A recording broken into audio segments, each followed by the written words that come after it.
Welcome back to the Go Deeper podcast. Today, we're going to talk about the power of speed. And I think it's one small key element that a lot of people sleep on is speed can oftentimes mean getting a deal or not getting a deal, converting a client or not converting a client, or building trust or not building trust. And right now we are in a speed to lead, speed to convert, speed to receive world. Thankful to Amazon. We're in a world where everything's at our fingertips. So I know even in our businesses, we pivoted quick, we've pivoted fast. It's just how we do business. It's probably, we work at a level of speed that's much higher and is probably much higher efficiency than most others. But it's worked for us, but it definitely works for us in today's environment. So we're going to break down how do we both use this concept of like speed and moving quickly in everyday business, but also maybe in even those huge monumental opportunities that came across our path that if we were not willing and looking and seeking and believing and doing the work, we wouldn't have taken the opportunities in our benefit. And it could have been, they were life-changing for us. Sure. So let's first dive into how does speed and hard work beat talent? Because I wouldn't say we're the most talented people. No, I don't think we are. We're some of the most hardworking and quick to respond. I think we think outside the box. But we're quick to respond. We're also quick to deliver. Like if you want to sell your house, I'll come today. I'll probably have you on the market tomorrow or the next day. Where I think a lot of other agents are like, well, I can meet you next week. And then it'll be 5 days before I do a market analysis and another 5 days before I get your house on the market. I can maybe have your house under contract by then because the standards and the systems that I have in my business allow me to do that. Sure. The same with yours. Talk about your business. Well, I take my own money to front the money to avoid the lead times for other gym owners. Let's take a gym owner. He's got $10,000 in the bank and he needs a $5,000 piece, and that piece is on a 6-month lead time. Does he have the money to buy the piece? Technically, he needs to spend that money to make money instantly to replenish the bank account. This is how a lot of business owners in general, this is not just a gym owner, they live. They don't have the money people think they do. So I saw the need that most of my gym owners couldn't do that. So they can call a guy like me who has spent, I only sell what I have. So I don't take a deposit and hold it for 6 months and try to go order the piece or whatever. And so they can literally get the piece tomorrow, or if they drove and got it, they could get it today, or, 3 days to ship it or whatever. Speed is everything in my business. But also I want to talk about this. Sometimes I only have minutes to buy the deal or buy the gym. And that's where sometimes I can't, me, I can't even think about it. I've had to make a split-second decision sometimes on big hundreds of thousands of dollars that honestly scared the shit out of me. But I did it because of the belief within myself that I know what I'm doing and I'm confident. If I didn't have that confidence, and that confidence comes with the doing of the do. You put in the reps to know that you can invest this amount of money. It'll take about this amount of time to replenish it. And you've done it, and you've built the systems and the processes and really the database. Right. And the network and the influence to know that you can turn money like that within your business. But that first time was scary. Sure. The second time was a little less scary. Third or fourth time, you're like, okay, I got this down. I can do it, which makes you a lot more confident to jump on the opportunities when they come your way. Well, here's the thing. Let's not even take gym equipment, for example, my current building. When that opportunity presented itself to me, if that building... Paint the climate of what that opportunity looked like in the time frame, because I think a lot of people... will see the depths of it a lot more if you go deeper. Okay. And what did our life look like? Okay. What did the world look like? So 2017, the old owner of Copeland Mills walked up to me in my gym saying, "Steven, I heard you're looking for warehouse space." I said, "Yes, sir." He said, "The one on the hill would be perfect for you." I went and looked at it. It was not. I asked him what the distribution center. He said, "Steven, it's currently, I'm selling it to a local guy." And I said, okay. And that's the one really the only one that suited me. because it was perfect for what I did. 2 years goes by. I just kept seeing it kind of becoming dilapidated and nothing was happening. I didn't know what the hell was going on. Texted out of the blue. This is middle of 2019. I have no idea COVID's about to happen, anything like this. I texted him. He instantly called me. The deal had went south through whoever buying it was local. And he had sold all the buildings with the contents to another guy out of South Carolina. So he said, would you like me to put you in contact with him? I said, yes, sir. I don't have a clue how much the building is or anything. So the reason I'm painting this picture for you guys, if I would have waited till, let's just say 2020, 2021, 2022. Go deeper with this. We had a 1-year-old. Yep. We had a 3-month-old. You had knee replacement. In November of 19. In November of 19. We go under contract. So I meet with the guy the day after we talked. I called Amber and I said, we need to, the guy's coming into town. I need you to drop everything you're doing. We're meeting in my office. Amber comes the next day. We have no clue what the building's worth, what the building's, he says, I want to sell it as is. Basically sight unseen, no inspections. You know, you're welcome to go look at everything. And he kind of told me a couple things that it needed. We anticipated a lot of money in renovations, but it's a big building. I mean, it's nearly 200,000 square feet. Yeah. It's not $1,000 here and there. No. It's $10,000 here or there. Yeah. $100,000. Yeah. So quick, just because. So the we met up with him. footage. He tells us the number. Me and her have no idea what the building's worth.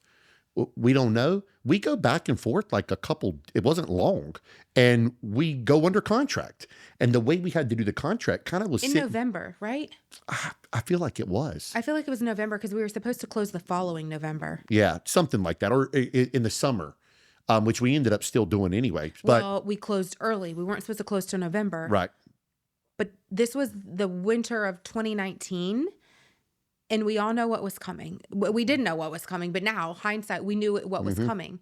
So during that time frame, we had started, in order for that investor to avoid capital gains in the real estate world, he wanted to hold on to the property for a full 2 years, and he didn't want us to close to that following November. So we were paying him rent, and then I had to option. do a $100,000 hard deposit. $100,000 hard deposit. And but in the meantime, we were starting to upfit the building. So we had put hundreds of thousands of dollars into this building, and then COVID comes. And at the time, Stephen was selling mainly to gym owners, and we had to pivot our business and sell to like homeowners in hopes that gyms were to reopen. COVID came in March. It was maybe June or July before gyms really reopened. Right. In a lot of the world. Some of them didn't Some till of them September. didn't till September. So our business pivoted. But in the meantime, that investor said, hey, I want to close sooner. And our bank at first was like, well, we're not doing any commercial funding right now. And my other building fell through. And we had the other building under contract and it fell through. Even though we had this beautiful opportunity in front of us, we had every reason to run away. To back out. But that was not an option for That me. was not an option.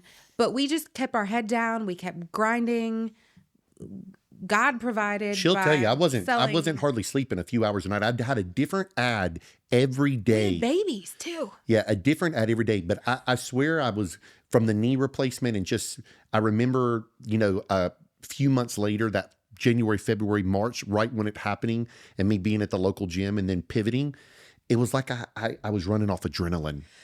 If that makes sense. Would have been easy in every other aspect of that time, I don't know if we would have had the grit and the tenacity and the savageness to be like, this is what we need to do. Yeah. But I think it was a compounding effect of like, we were savage in every other aspect of our life. Well, I had this hanging over my head. Yeah. That we were going to make it happen. But it changed our life. Well, every day, I'll never forget when the COVID happened and we were so busy at the warehouse with homeowners. I remember sitting on bumper plates, me and Bryce, and I would eat my lunch while 30 people's around me. And I'd be like, just give me 2 minutes. And I'd scarf my meal down. And this was what I was having to do all day, every day, just to get a meal in because we were so busy and I was so grateful. But here was the kicker. I did not know what was happening with the real estate market. And so the reason we tell all this with speed, next thing I know, I start seeing it through my wife that prices are going up and up and up. Thank God we bought that warehouse when we did. In 2019. Because we had so much commercial industrial Mm-hmm. distribution centers coming to our area that the value of that warehouse is 10 times what we Yeah, paid we for it. we would not have been able to afford it No, today, we especially could, but we wouldn't be profitable. well. Here's the thing: We'd be like warehouse poor. with the renovation that I Yeah, did, yeah. and then pricing for construction has Yeah. skyrocketed too. So the renovation that I put in, which was hundreds of thousands of dollars, if It'd be not millions of dollars. it would be millions of dollars. So then, could I have afforded it? And so this is where speed. I didn't even on that third, fourth, fifth, whatever day it was. I didn't even think about it. I was like, we got to do this. And looking back, I think it was like I remember walking the driveway talking to Chip and being like, so we got a, or he said, so we got a deal? I was like, yes, sir, we got a deal. Not knowing what I was I'm really scared to death. I'm scared shitless. Because it was the largest purchase we've ever made in our life. Right. It was scary. We had new kids. If you look were at interest unwell. on millions of dollars, Oh, it's it's millions of dollars. scary. I think there's such a supernatural power that engages when you say yes to the right opportunities. Right. When you say yes to the right opportunities, it's like the supernatural takes over. And even though it was scary to go through COVID, it pivoted our business. It gave you a lot more exposure. Sure. It opened your mind to like how in demand fitness is. I think COVID in and of itself made people shift into the mindset of more of like health is wealth, mental health and physical let's talk health. about that speed of walking into your garage or Yeah. basement and being able to work out. That's called speed. So you're buying back time. So I just wrote down time is money. yeah, absolutely. And if you fail to take advantage of the opportunities or you fail to pay attention to like time is money, you're losing in every aspect of life. Correct. Correct. So sometimes you know this when we're posting a video, like when we're out somewhere, Daniel just filmed it, edited it, and then posted it almost instant. In real time. In real time. We might as And- well have just went live. And that's crazy to where speed matters. So when you have the Speed in this context right, is more impactful when it's relatable to what's happening in the world right Sure. now as we speak. There's some stuff that you can look back and yes, it's valuable, but it's most valuable in real time Sure. when everybody's walking this emotional journey together Sure. in whatever it is we're dealing with. And there's something to say, and this is part of my notes. You have to believe, we knew we wanted to buy a warehouse. We believed that we were going to buy a warehouse. The opportunity came. yep, Even though it was scary, we were already preparing for it. sure, So there does need to be, I'm not a big believer in spontaneous without preparation. sure. We had prepared ourselves to buy that warehouse. Amber, if you remember, and you might have forgot about this, we had made 2 offers Yeah. on smaller warehouses. That Yeah, was going to thank be God we didn't get them. well. You would have done grown out of them. Well, hear me out. They were just going to be secondary. Yeah. Remember the ones? But still, it would have been wasteful. It would have been wasteful. It Or would have been we good as an investment. It would have been good at an investment. That's but what I not was going to say. I necessarily mean, to function for your business. no, absolutely not. But they were just going to be secondary warehouses. But they could have limited us from getting that bank loan. Though. Well, that's what I was going to say. And here, the hindsight's 2020. I sold my warehouse almost in panic mode and left a lot of money on the table because my wife resold it like 2 years later. I just want to say this I need to say this for ourselves. Real estate always goes up. Real estate is never a bad investment. And if you can ever hold on to something and buy something else, you should. That's where we need to grow. Don't let the fear of having something over here limit you. Because the amount of wealth we would have even built just by holding on to that warehouse that we used to have I agree.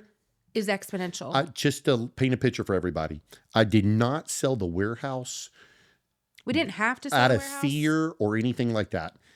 I had 2 little ones, and I didn't need another headache for me and her.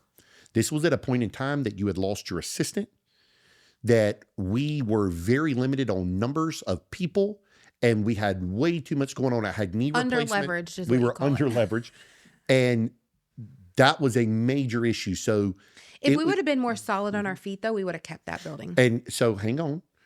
But because I sold that building, we had Yeah. 2 opportunities for other investments that would not have been possible. They wouldn't have been without selling of the building. So For every detriment, there's a blessing. For you can't look at it and coulda, woulda, shoulda. I kind of wish it would have played out differently. I kind of don't. But at the end of the day, we made one of the best decisions in our life because we were fast. We were speed. The building was never even on the market, and I just happened to get it. I think if we were to go back and look at over our life, what has made us successful, it has been our speed to convert things. Right? We were preparing for them, which gave us a little bit more confidence when they came. Sure. But we were also able to like move and jump quickly. And I'll take it down, like dumb it down even to my real estate business. Most agents, even in your gym equipment business, most agents don't realize whenever we have a lead that comes in, that lead's just not calling you. Your people, new people. Sure. I'm not saying loyal customers. Sure. Yeah. New people are usually not just calling Steven. No. They're calling many other people. So your speed to get back to them, your speed to provide them value, your speed to move them forward exponentially determines the overall growth of your business. Correct. And it's impactful because once you've acquired that customer and you continue to provide them value and they stay committed and loyal to you, your business grows exponentially. Agreed. But every person that you don't speed to lead and speed to convert, that's a customer lost. And that means it takes longer for you to build your business. Sure. And it takes longer for you to build momentum in your business and confidence in your business. So I think speed to lead is multiple facets, in creating momentum, but also it's like the snowball effect of your business grows to the extent that you convert people. Sure. And you, if the calls are not coming in, and we both are in a sales business, sometimes that phone rings off the hook and sometimes it doesn't. That's it. And your biggest factor in staying successful over the long term is keeping your mindset right when the buyers are not coming and making sure like you're doubling down on your activities to be reaching out to people. Sure. When your phone's ringing off the hook and you have people coming into your warehouse every day, you don't have the opportunities to reach out, to post content, like to do all the things as much as you do have when that phone's not ringing. And I think a lot of people sit paralyzed when there's no inbound calls. Did you hear last night at almost right before you were coming in the bedroom, me on the phone at almost 10 p.m.? Yeah. So that's called speed. A person said, "Do you have 2 minutes to talk?" And that was a wire that came in yesterday that I was shipping out today, just so you know that. And the guy was like, "You're going to ship it out that fast?" And I was like, "I'm lining it up." Now he's West Coast time. So for him, he might not even have been paying attention to what time it was in my time zone. I still took the call. It might have been a 2 to 3 minute call. And it was right before I was going to bed, but speed of I will probably acquired a customer for life now because his stuff's already shipped on the way. He'll have it Friday. And so this is where he was shocked, like literally shocked. Like I'm going to get the equipment that fast. There's also something powerful in the sales business. And I don't want this to sound manipulative. This is just human behavior. Speed to lead, whenever anybody's buying a car, a house, gym equipment, if you are slow to respond and that person sleeps on it and they wake up tomorrow, they may not buy it. Oh. We've been the buyer that's done that. Oh. And like, thank God that person didn't respond or take our offer, because today I woke up and realized, like, yesterday I was in my emotions, today I'm in my logic. And some of it's called buyer's remorse, where fear just takes over. But some of it is people buy on emotion. Oh. And if you're a salesperson and you're not aware that people want to buy now, they want to buy today, they want you to answer the phone, they want you to tell them that this is what they need to buy, like, you're lying to yourself. And you're probably going to fail as a salesperson if you're not playing into people's emotions of, it's kind of like the old timey concept of like, there's no be-backs. It's because today they came in and they wanted to buy this today. But if you don't show up and if you don't sell them today, they're probably not coming back tomorrow. We called that in the gym business for years. No beatbacks. If you walked in the door, this is before website, online signups and all this. You walked in the door, you didn't sign them up. They walked out. There was like a 90% chance they wasn't coming back in or higher. So we used to call them no beatbacks. You lost them. They're gone. There's also a facet to business nowadays where you maybe are not fully available like this. You need to have your business set up technology and system wise, where you have a system that responds like this, that makes them feel seen, felt, heard, engaged with, and then you as a human can get back to them. One key system that we did not have in our gym business for years was the online signups. Oh, I just made a thing about it the other day. I could That's kick speed myself to in there. lead. I couldn't Speed agree. to convert. Well, everything that I was taught in the late 90s, early 2000s was dead against giving out pricing online, dead against giving out pricing over the phone. We called you in, Amber, to sell you in person. We're no longer in that world. We're not in that world. I had to literally pivot. lose the train of thought of everything I'd learned. So now there's a lot of people, they only text. They don't want to talk on the phone. They want to sign up online. Houses I buy or help people buy or sell, and sometimes never meet them. Oh, I know. Or only meet them one or two times. Gym equipment, same way. Yeah. And so this is why I tell people, I'm like, listen, at the end of the day, sometimes you've got to get your old mindset. And I don't care your age, because there's a lot of older people that are in the times and a lot of younger people not in the times. And I'm having to convince my gym owners, I make nothing, $0 off telling any gym owner to do X, Y, and Z online or whatever. I'm telling out of my heart to help them be more successful within their business. Because you've walked that journey already. Right. The amount of money we probably left on the table. Oh my gosh. Of either daily passes or online signups is huge. Okay. What about this? Amber came to my gym. I don't know her.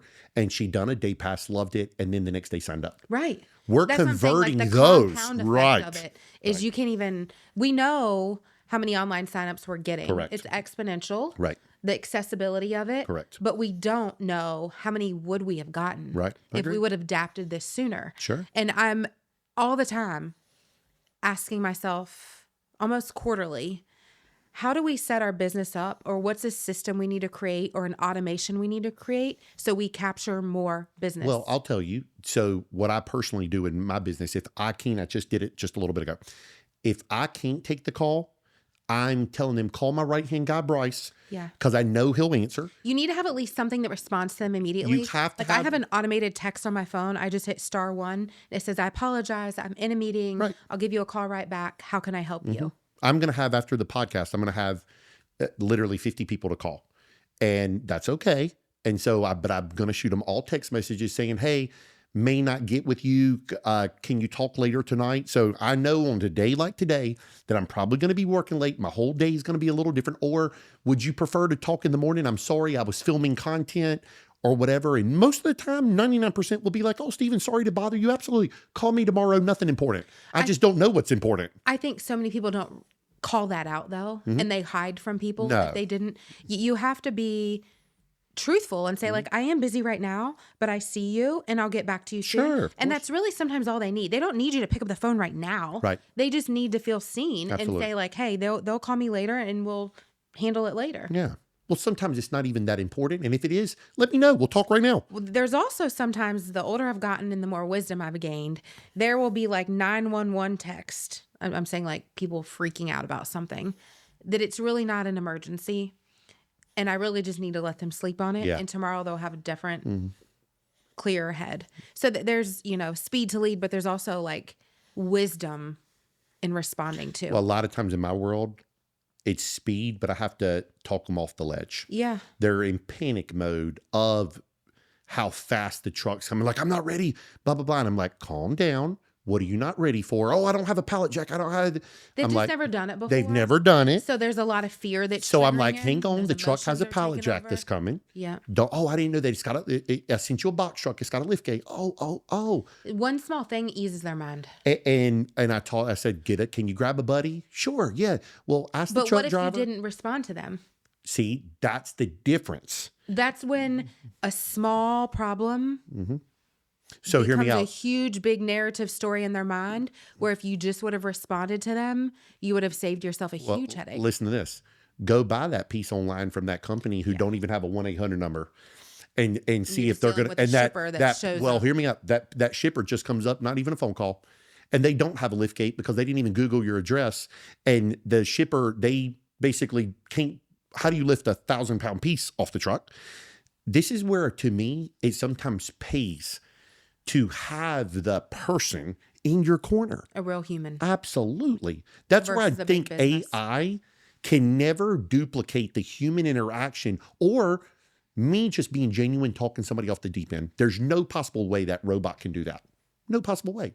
Or They give you the can't do true. it with the sense of like humanization, of empathy, of grace, Right. of you need to hear a voice Right. that combats your emotions. Absolutely. Great. Like AI lacks emotions. Sure. It can fabricate human emotion to a certain degree, Sure.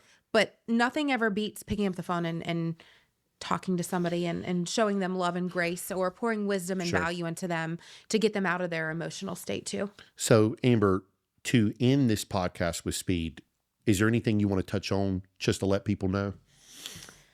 Speed to lead in my business and in your business Mm-hmm. has been an integral part in our success. It also is an integral part in my stress level. Okay. And that's a compounding effect. When I don't do things I need to do in a timely fashion, it begins to drain me, it begins to suppress me, it begins to overwhelm me, and then I'm not getting tasks done quickly. I think the quicker you can convert something, the quicker you can get it on your plate and off your plate, it just builds momentum, it builds trust, it builds a well-oiled machine that allows you to duplicate things over and over and over again. And then all of a sudden you have a very high valuable business because people like, know, trust, and expect a high level of service and a high standard from you. So I'm a huge believer in speed to lead, speed to convert, and just showing up, doing what you need to do quickly and not dragging things out, because we are in an emotional based business and emotions grow over time. Sure. The quicker that you can move people from one thing to the next, you have less time for emotions to erupt. I'm going to flip it around a little bit. And speed, I think, sometimes is great, but you have to literally let people understand that you've got to almost like talk them off the deep end of things that are going to go wrong within, like, they don't understand, I think, I think you have to set expectations. Okay. Because oftentimes I think it's failed expectations that make people emotionally triggered. Right. But what I'm trying to say is like, so let's just say I sold you something and you said, Steven, this came in, it's a problem. Can you just call me? They're not even mad. They just want to know how to fix a knob. They get mad when you avoid them. I see so many people in my world avoiding the problem.